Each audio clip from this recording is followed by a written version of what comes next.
Gen Z these days, I feel like the generation is getting lower in patience, so they're not very patient with like handling a business, and the time that they have to spend and commit into a business is also another thing that make them want to give up very easily.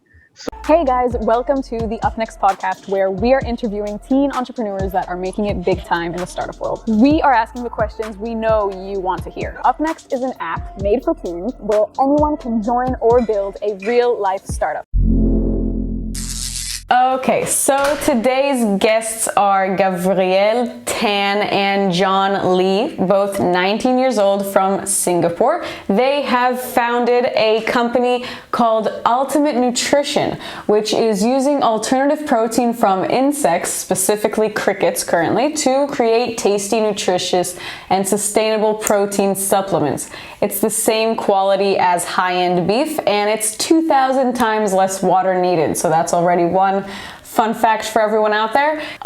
So who would you consider your first mentor, and what did they help you go through? Did you guys have the same mentor? Was it two different ones? For our mentors, we actually had one technical mentor and one business mentor to mentor us in the business aspect and the research and development aspect. So our mentors were quite helpful at the beginning, but because they didn't really want to spoon feed us with the information, so we had to do more of the development on our own. So we had to do a lot of reading, research, but they do pave the way for us to like accelerate our progress in this company.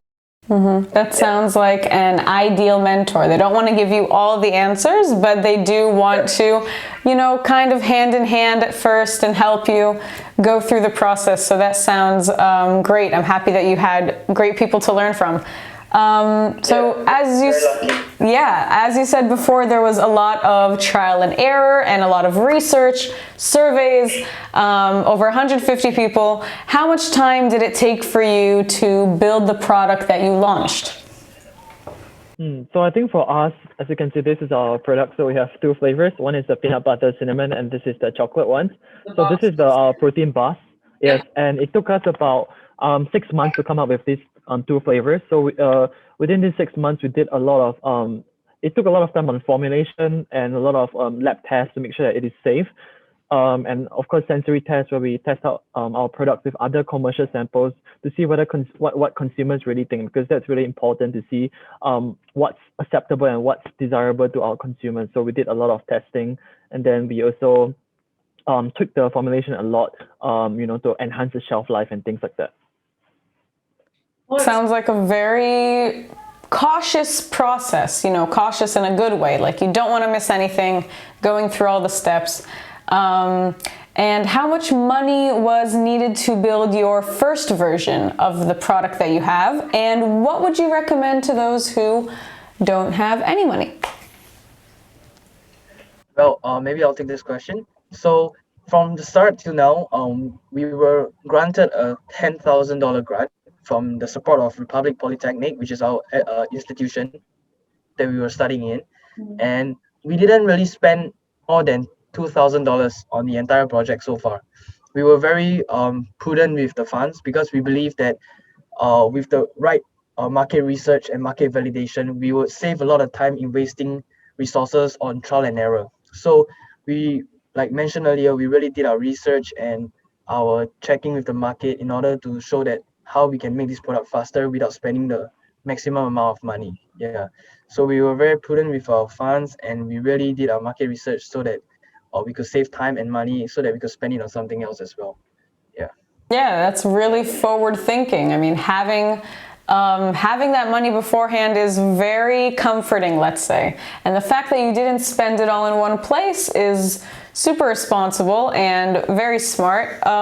So what would you recommend to those who didn't get such great funding? Right now, I think that not just Singapore, but I think the world, a lot of regions around the world and a lot of schools are promoting entrepreneurship. So not just our school, but a lot of other countries are also promote, having some small grants. It doesn't have to be 10K. It can be, just 1,000, about 5,000. I think this is enough if you're prudent with the money, and just to plan out exactly what you need the money for. And if you think that it's too little, try something maybe cheaper. Go for a more budget option. So I think to actively look out for grants, and that would be linked to being resourceful. So I think it's very important to be resourceful. So if your school doesn't have any grants, then you can look for some grants by perhaps NGO. So there's one NGO, it's called Good Food Institute. So I think there is one. They do have some grants as well. So, and if that both doesn't really work out well, I think if you're really committed and passionate about the idea, you can try to bootstrap yourself, and either through your own savings, or either pitching to your parents. So I think these are all like viable options that can really kickstart the whole journey. Yeah, those sound like great options. I've heard of a few young entrepreneurs that I talk to that have pitched to their parents or their grandparents, which is always a good option. And looking for grants is actually something that I haven't heard a lot from people yet. So I think that, it might seem far-fetched to a lot of people, but, why not try? So that's great advice.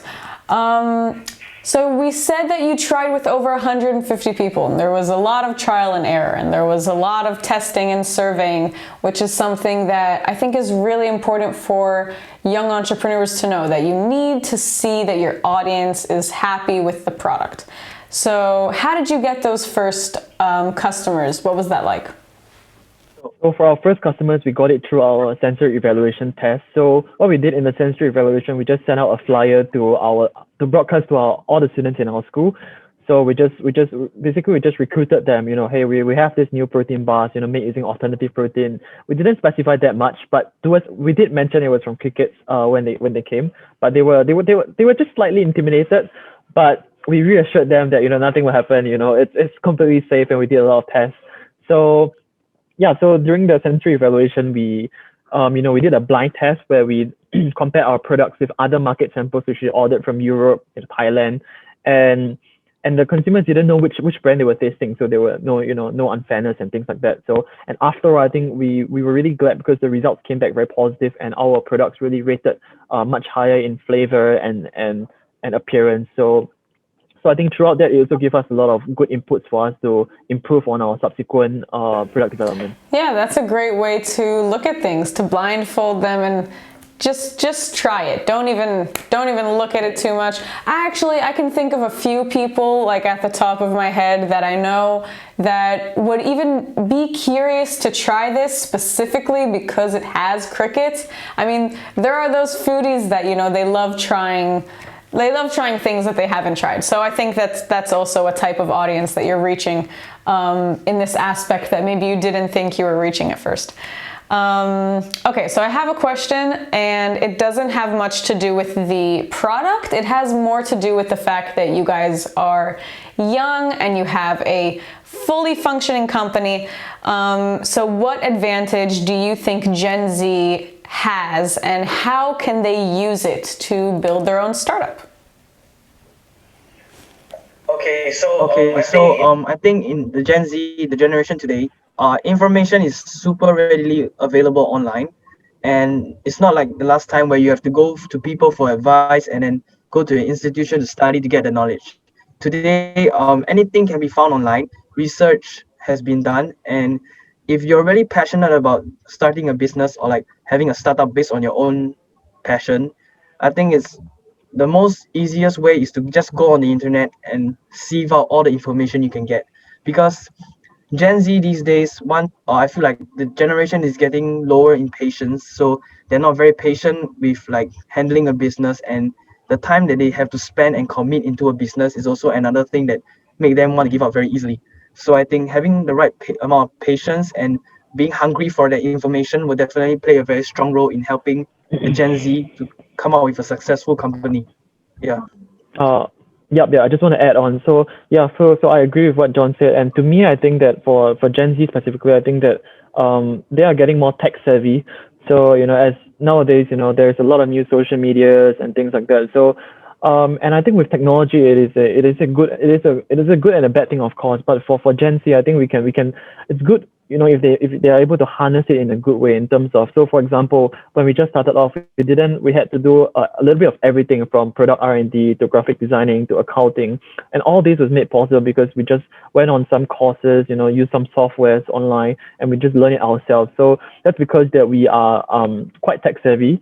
So compared to getting our parents, they might have a lot of problems, working with Excel and things like that. So but for us, our advantage is that we are the new generation, and if as long as you're resourceful and your willingness to learn, I think it's very very very there's a lot of opportunities that will present itself.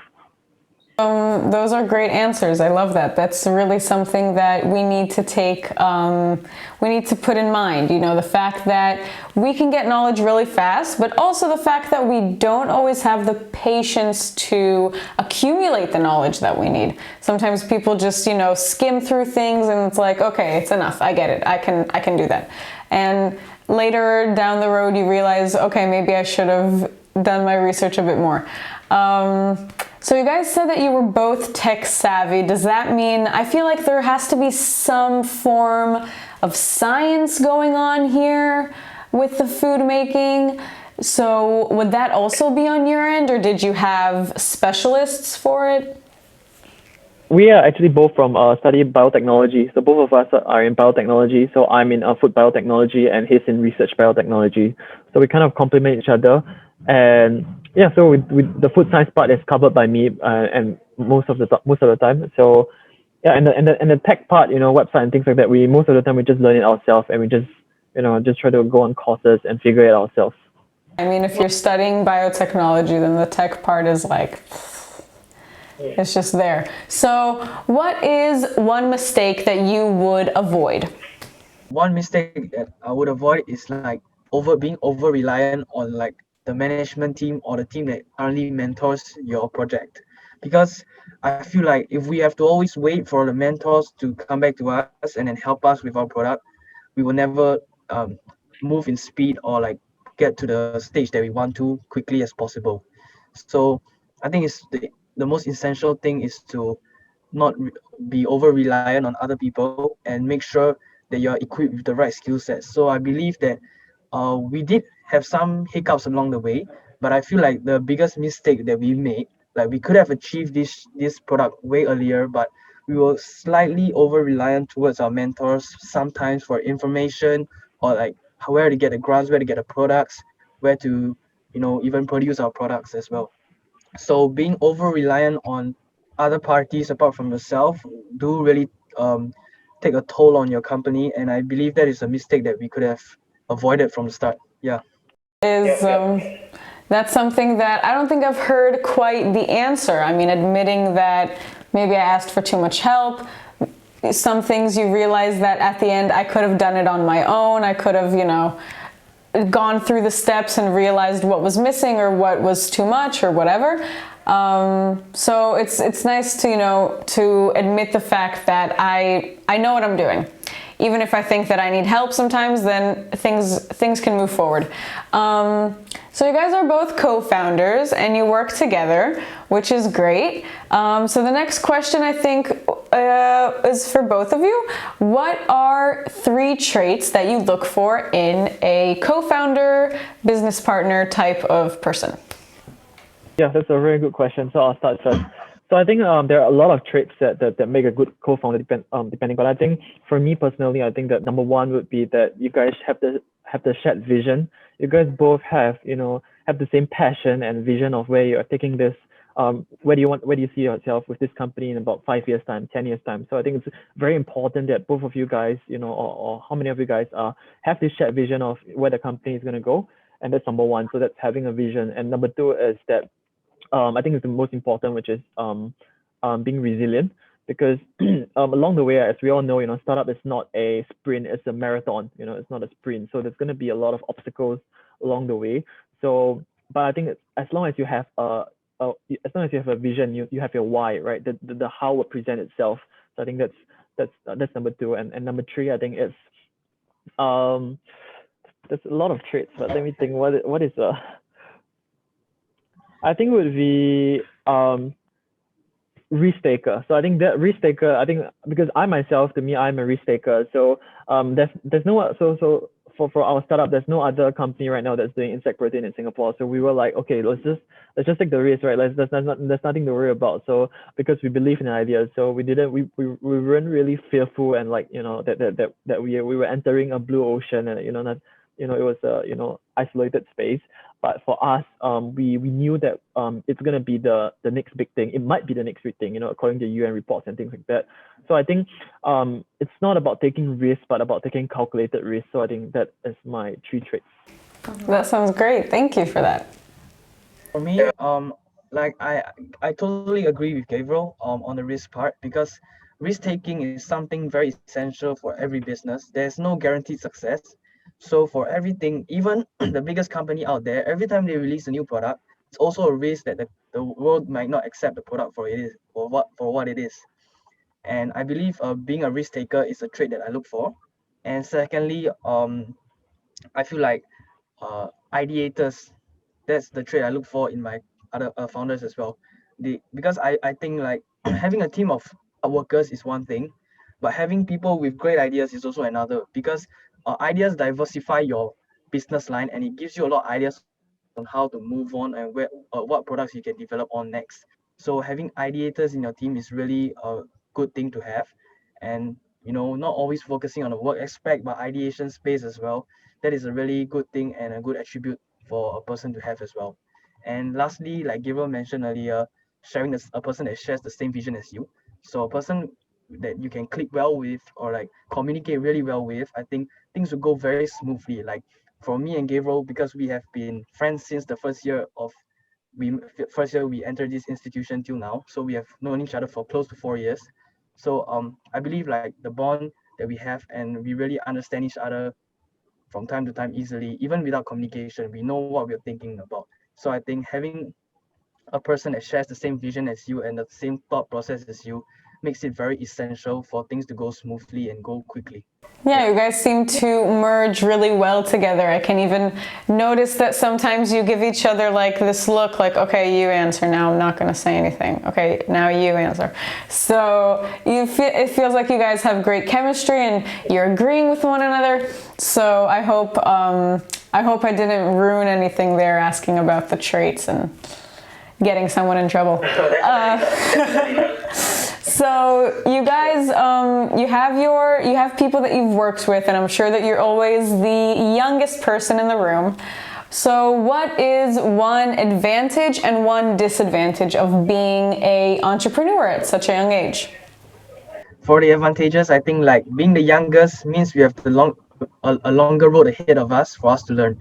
So being the youngest, everybody around us will be like, wow, they're really out for something. People will think that we're really hungry for this knowledge, and we have the hunger to succeed, you see. So people will be more welcoming and more comfortable with guiding us, and then teaching us the right steps. And then also being the youngest may not always be the best, but we do have the chance to meet a lot of new people and learn from experiences from others that have may not have succeeded as well. Because being the youngest, we have not made the certain mistakes in the stages of our product development and our company development yet. So learning from people that have already moved past that level really shortens our process in terms of minimizing the errors that we make in order to learn these specific lessons in business, so on and so forth. Yeah. Yep, so that's the advantage, right? So, and the disadvantage to me, I think that being a student entrepreneur or a youth entrepreneur is a double-edged sword. So, some disadvantage, I think the one that is the most common one is that people might not take you very seriously. So, we've gone to a few, we've met with a few clients, or go to some events, and sometimes you get comments like, "Oh, we expected someone older," "Oh, we expected someone," things like that. So, but I think to me that just take it with a pinch of salt, and with whatever criticism that you receive, just treat it constructively, and that's what we always do, and use it to improve and to fuel our growth even more. I feel like maybe like at the end of the day, when someone tells you something like, oh, we expected someone a lot older, and like, yeah, I'm a genius and I'm really young. What are you gonna do about it? I mean, it seems like a compliment at the end of the day. Like, I'm sure you expected someone older, but I'm not. So let's take it from there. Yep. So as we said before, you guys are both very tech savvy. You have that mindset. What is a tech tool that you can't go without? If it's like a website or an app, what's something that you're constantly using? I think it will be the library because, for example, Gabriel gets most of his knowledge from research books and like food science books from the library. Like the actual library? Yep. I would say We like but yeah, most of the time we go on like online libraries like NCBI, and like it's like a you can see some academic research papers published on those kind of like database journals. So those type of platforms. I also love the library thing. I mean, that's like old school tech, which is people forget about books. Books are really important. Yeah, definitely. Yeah. So who are the entrepreneurs that inspire you the most these days? Oh, that's a very good Oh, question. yeah, that's a very good question. I think there is a few. I think. Well, Let me think. maybe I'll go ahead first. Yeah, you can go ahead. So, for me, it's Dan Pina. He's Huh? I think he's Then a now, okay. yeah, he's an investor of many startup companies and many. I think he's also a venture capitalist, if I'm not wrong. But his approach towards business is that he's very straightforward and he doesn't take excuses as a reason to not succeed. So every time I look at his videos and the things that he says, it really motivates me to like look at things from a different angle and not give myself excuses for the mistakes I made. So it really makes me it gives me a clear presence of mind in a sense that like I know what I'm doing, and then like if I made a mistake, I'll admit it and I'll go ahead and amend the mistake and not give myself excuses to make more errors. Yeah. So I think Dan Pina is a person that I really look up to in terms of the business aspect. Yeah.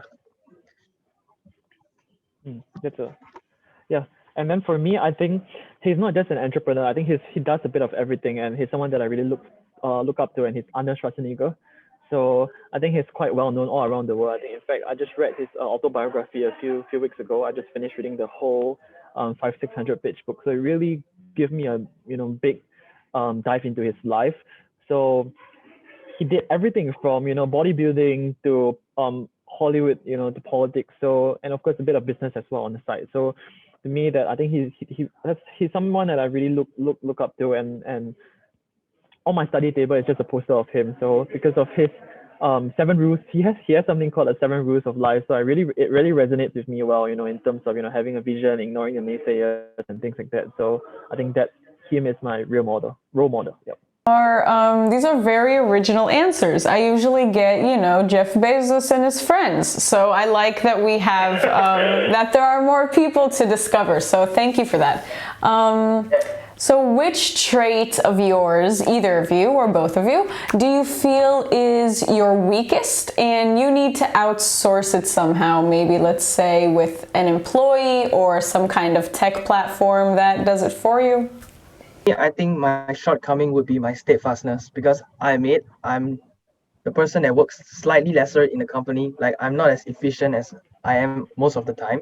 So it will usually take my friend Gabriel here to like tell me to wake up and like get the job done because sometimes on some days I get a little bit more lazier and I'm not as efficient in terms of completing my tasks. So yeah, I think that is something that I will look to improve over the years, and I'm really thankful for Gabriel to helping me buckle my shoes every time I have loose ends untied. Yeah.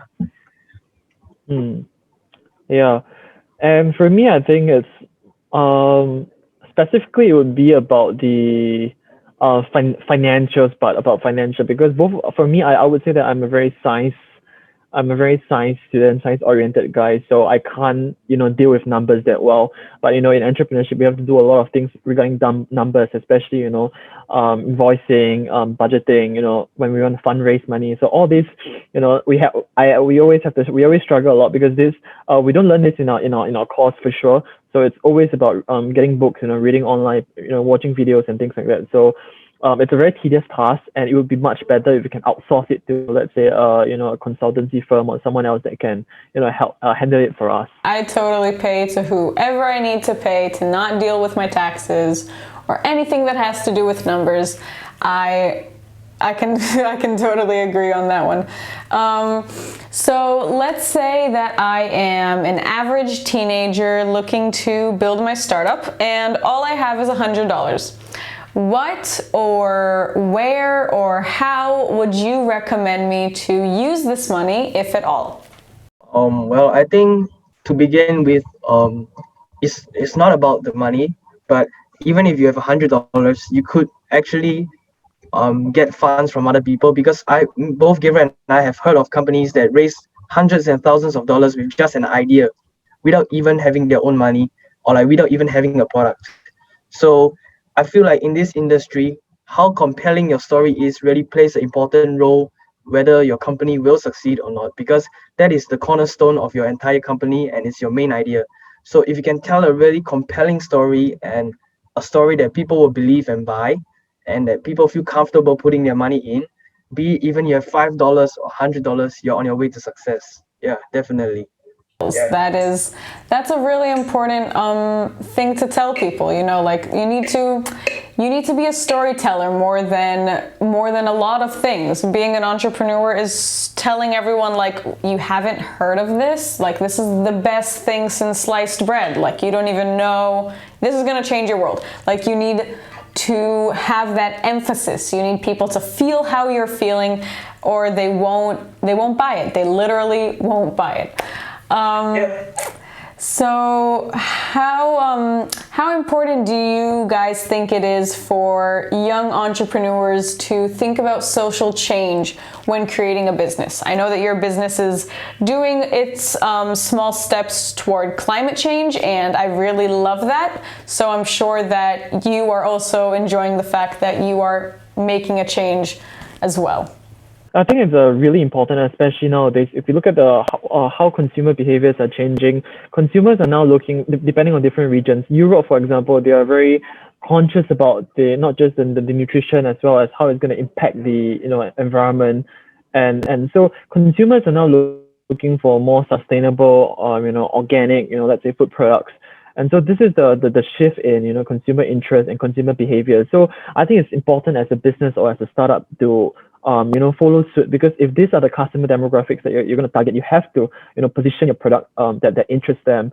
So for me, I think a good tip that I can give for any aspiring entrepreneurs, if you want to find a social challenge that you can resonate with, is to just look at the UN Sustainable Development Goals. So there are a bunch of them. So you can just look at what are these challenges. These are all social, very very viable social challenges now. So I think you can look at them and see how you can possibly come up with a solution or a service to address this problem. Thank you guys for that. It really is something important that we need to take in mind, especially if it's not the first thing that we think of when we want to create a business. And it's okay if a long ways down the road it suddenly becomes part of social change and it doesn't start that way. So but if it does, like what you guys are doing is great. I mean, it's really helping the world, and I'm sure that it tastes good. I'm so curious to taste it. So last question, you can turn your brain off there for a second. If you could have any superpower in the world, what would it be? We normally don't get asked this in interviews, so Yeah, it's a very good question. Yeah, very very great question. I think I thought of mine already. Mine would be predicting the future. Really? Yeah. Aren't you Yeah, scared? being though? able to predict the future. No, because I mean, it's a two-sided. There's two sides to this special power, because you may see shortcomings that you do not want to see, but on the bright side, you get to predict, like how this company is gonna grow, what's the future demands, things like that. And you never know, you may even predict the economic crisis, and And save you can everyone. yeah, you Yeah. save everyone, and not just that, make yourself rich in the meantime. Yeah. Like if we knew that we should have invested in Zoom, I'm sure that we would have done that. Yeah, for example, Bitcoin, you never know. Like if you could predict that Bitcoin will grow so much, you just dump all your money there, and right now you're a millionaire. Yeah. Mm. Yeah, and then for me, I think it's I'm not sure if this is a semi cliche answer, but I think for me it would be ability to read faster, because I think for me, not just scientific papers, but I read a lot of non-fiction books and things like that. But it's a very time-consuming task. I think as we all know, and it gets a bit boring. So if I could have this ability where I can just like photocopy all the resources and just print it in my yes, and just copy it into my brain. I think that would be something that's very very useful, because the more you acquire knowledge, it kind of increases the scarcity, because I think that's a very important thing to never stop getting knowledge, in terms of everything that you're doing. Just keep learning and just keep chasing for new knowledge. Yeah, so if it could happen in less time, the amount of knowledge would be bigger. I mean, believe it or not, but I've already had people say that they want to accumulate knowledge faster as a superpower. There was one person that said, like, I just want to know things, like at the snap of my fingers, I know it and I can move on. And then there was one young entrepreneur. She was great and she was very modest. She was like, I want to know things in 100 hours and not 10,000 hours. And I'm like, 100 hours is still a lot. Like, that is not super, but it's better than, I guess, than 10,000 hours.